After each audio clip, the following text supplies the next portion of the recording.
ডিনারের পর সারা ইউন হাওকে বাড়িতে নামিয়ে দিতে চাইল। তারা একে অপরের বাবা মায়ের সাথে দেখা করার বিষয়ে কথা বলল এবং ইউন হাও অনুভব করল যে সারার পরিবারের অবস্থা দেখলে তার উপর অনেক চাপ পড়তে পারে।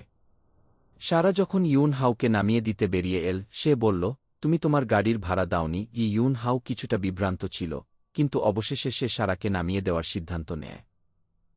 পরের দিন যখন সারা ইউন হাওকে স্কুল থেকে নিতে গেল, একজন সহপাঠী তার দৃষ্টি আকর্ষণ করল।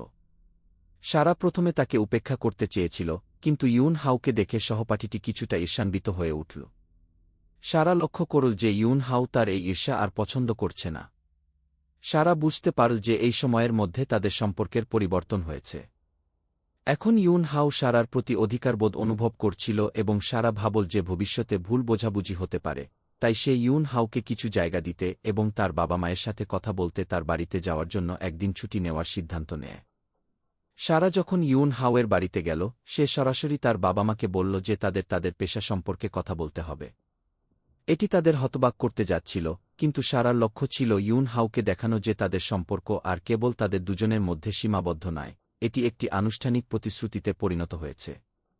এরপরে সারা এবং ইউন হাওয়ের জীবন আরও আরামদায়ক এবং স্বচ্ছন্দ হয়ে উঠল এবং তারা নিজেদের মধ্যে চাপ সমাধান করার আগে তাদের পরিবারের মধ্যেকার চাপ সমাধান করছিল। তারা তাদের নিজস্ব জগতে একসঙ্গে সময় কাটাতে শুরু করল এবং এখন তারা আর কিছুতেই ভয় পেত না। আর এর সাথেই এই গল্পটি শেষ হয়।